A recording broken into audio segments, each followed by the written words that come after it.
Mr. President, the families of our dear hostages languishing in the dungeons of Gaza. Ladies and gentlemen, last year I stood at this podium and I showed this map. It shows the curse of Iran's terror axis. This axis threatened the peace of the entire world. It threatened the stability of our region and the very existence of my country, Israel. Iran was rapidly developing a massive nuclear weapons program and a massive ballistic missile program. These were meant not only to destroy Israel, they were meant also to threaten the United States and blackmail nations everywhere. From Gaza, Yahya Sinwar dispatched waves of Hamas terrorists. They stormed into Israel on October 7th and committed acts of unspeakable savagery. From Lebanon, Hassan Nasrallah had launched thousands of missiles and rockets at our cities, terrorizing our citizens. In Syria, the murderous dictator Assad hosted Iran's forces, tightening a noose of death around our throats. In Yemen, the Houthis launched ballistic missiles at Israel while choking global trade at the mouth of the Red Sea. So what's happened over the past year? We've hammered the Houthis, including yesterday. We crushed the bulk of Hamas's terror machine. We crippled Hezbollah, taking out most of its leaders and much of its weapons arsenal.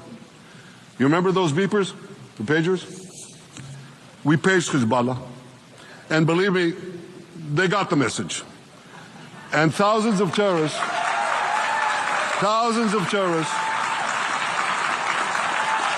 dropped to the ground. We destroyed Assad's armaments in Syria.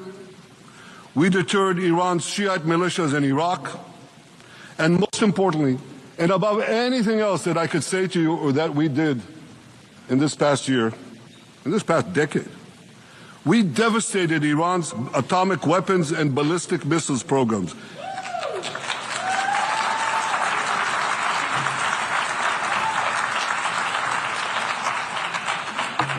So here's where things stand today.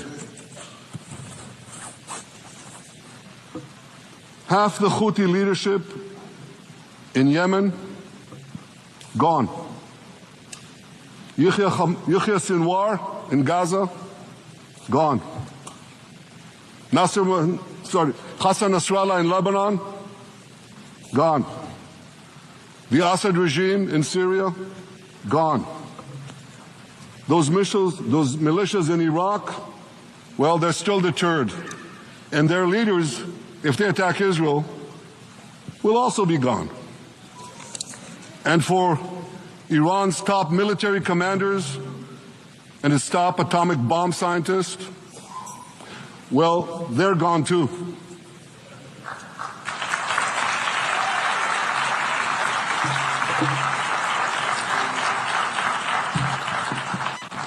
Israel's 12-day war with Iran, which I renamed Operation Rising Lion, that's from the Bible. This 12-day war will go down in the annals of military history. Our daring pilots neutralized Iran's missile defenses and took control of the skies over Tehran. And you saw this. Israeli fighter pilots and American B-2 pilots bombed Iran's nuclear enrichment sites. I want to thank President Trump for his bold and decisive action.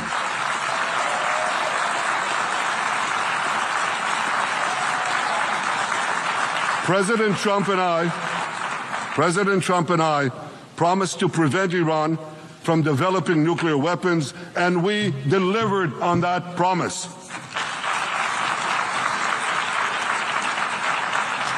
We removed an existential threat to Iran, to Israel rather, and a mortal threat to the civilized world. We lifted a dark cloud that could have claimed millions and millions of lives. But, ladies and gentlemen, we must remain vigilant. We must remain absolutely clear-minded and vigilant. We must not allow Iran to rebuild its military nuclear capacities. Iran's stockpiles of enriched uranium, these stockpiles must be eliminated. And tomorrow, UN Security Council sanctions on Iran must be snapped back.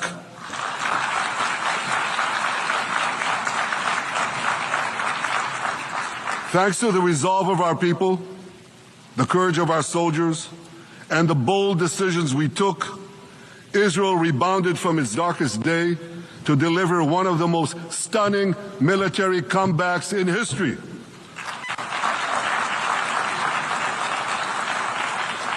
But we're not done yet. The final elements, the final remnants of Hamas are holed up in Gaza City. They vow to repeat the atrocities of October 7th again and again and again, no matter how diminished their forces. That is why Israel must finish the job. That is why we want to do so as fast as possible.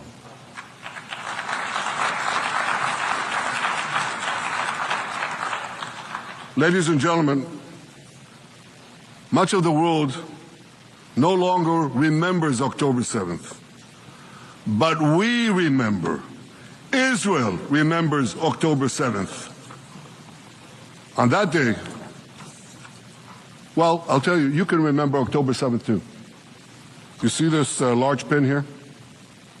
It's a QR code. What I ask you to do is hold up your phones, zoom in, and you too will see why we fight and why we must win. It's all in here. On October 7th, Hamas carried out the worst attack on Jews since the Holocaust. They slaughtered 1,200 innocent people, including over 40 Americans and foreign nationals from dozens of countries represented here. They beheaded men. They raped women. They burned babies alive. They burned babies alive in front of their parents. What monsters! And these monsters took them more than 250 people hostage. And those included Holocaust survivors, grandmothers and their grandchildren. Who takes hostage grandmothers and grandchildren? Hamas does. So far, we've brought home 207 of these hostages, but 48 still remain in the dungeons of Gaza. 20 of them are alive, starved, tortured, deprived of any daylight, deprived of humanity. These are the names of the 20 living hostages. Matan Angrist, Gali and Zerv Berman, brothers, Elkanah Bochbot, Rom Braslavsky, Nimrod Cohen, Ariel and David Cunyo, another pair of brothers, Guy Gilboa Dalal, Eviatar David. You saw the picture of Eviatar David, emaciated, forced to dig his own grave. Maxim Herkin, Eitan Horn, Segev Kalfon, Bar Kupperstein, Omri Meran, Eitan Moore, Yosef Chaim Ochana, Alon Ohel, Avinatam Or, and Matan Sen-Gawker. Now, ladies and gentlemen, I want to do something I've never done before. I want to speak from this forum directly to those hostages through loudspeakers.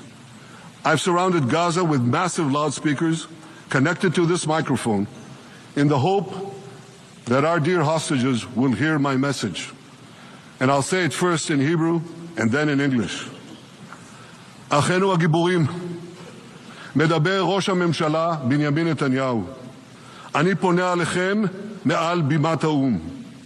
לא שכחנו אתכם, אפילו לא לשנייה. העם כולו איתכם, ואנחנו לא נשקוט ולא נרפה עד שנחזיר את כולכם הביתה, החיים והחללים כאחד.